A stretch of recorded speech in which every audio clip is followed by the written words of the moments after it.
This Bertie was fixed before, and let me tell you, I did clean with white vinegar. You can do that if there is some corrosion. You can clean with white vinegar and scrub it really good, and all the corrosion, battery corrosion, will come out. Now, since it happens a few months ago, the corrosion built up again. So we have fresh batteries, and looks like the engine and the motorized vehicle is no longer working.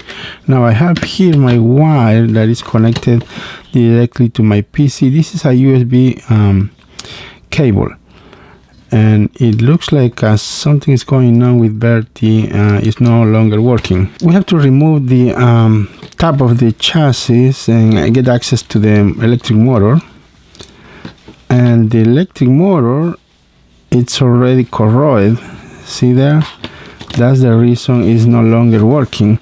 And still, I'm going to try to do a little boost, see if it works directly to the electric motor. And it works. But now the problem is we need to replace the electric motor. This definitely, it's no longer a good electric motor, so we are going to replace this electric motor for a good one. So I have here a good working electric motor. It's a really functional, in good condition electric motor. So we're going to replace this old motor, mini DC electric motor from Bertie. For the next part, I'm going to use my solder iron tool. If you are not expert on this kind of tools, please ask an adult to do it for you. Make sure you will not burn your fingers. Well, let's remove this red wire from the electric motor, electric DC motor. Now the next part is going to be a little tricky. I just want to pull the motor out. Like that. Excellent. Now let's replace the gear. This is not the same gear I use for other Trackmaster engines. See, there is a big difference. Big difference. Very small electric motor. So the same with this old gear and motor. So we just put it back in. Excellent. And we're going to squeeze it inside the gearbox. I hope we can get it the first time. Cool, it worked. So that way you don't have to mess up with all the gears. If you open this, and you need to be expert to assemble all the parts, because it's kind of tricky, especially with this little switch. You never get it aligned, and it takes time. You can do it, but it takes time. All right, the next is we gotta solder the wire with the motor, and I'll remove this battery compartment top cover. Now let's do a test on this motor just to make sure it works.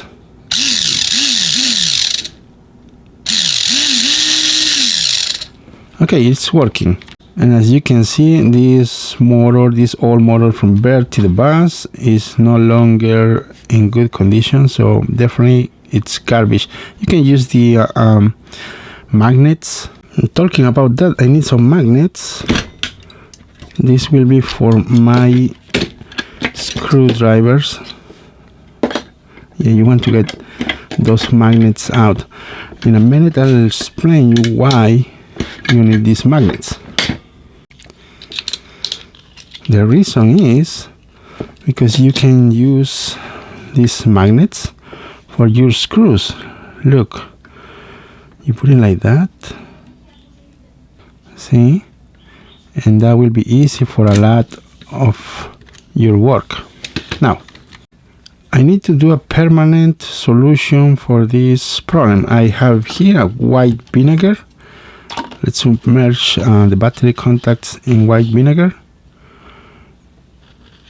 See the reaction? The white vinegar works as a natural acid, and it will not destroy your battery terminals. I'm just gonna leave it for a couple minutes and then clean it, and then electroplating. Again, I hope this works well. I know there's another a specific material or liquid solution to clean these metals, but I'm just going to use white vinegar and then clean with soap and water and then electroplate. Now after the white vinegar cleaning, I did wash with soap and water, and we are going to try to just nickel plate everything. The most important things are the contacts where the battery touches right in the center. The next is a nickel plating solution, and this time I'm going to use battery compartment for 2 AA batteries and some alligator clips.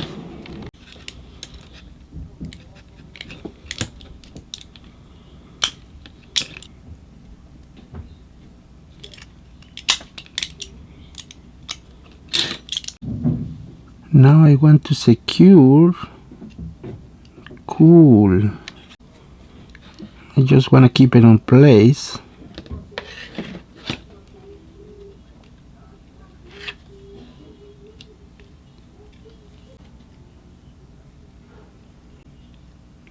Here's the fun part. Let's see if it works.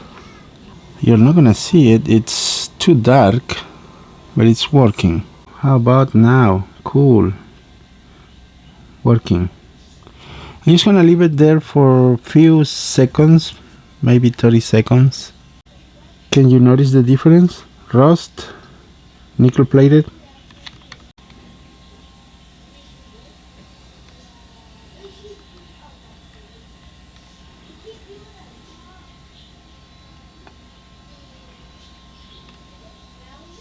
That is looking good. What do you guys think? Let me know in the comments. I'll show you in another video how to do this solution. But we're going to clean a little bit. And we have solved the problem.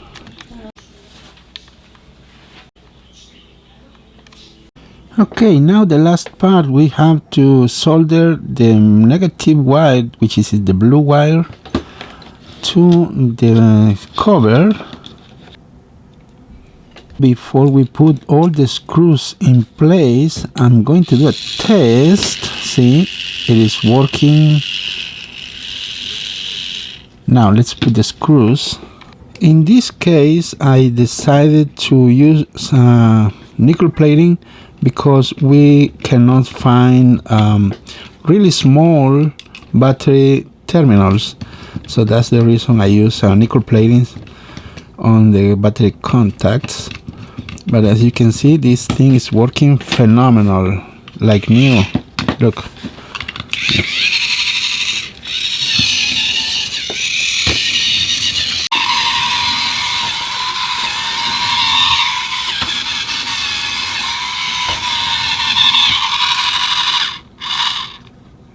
Let me know in the comments, guys, if you like this tutorial.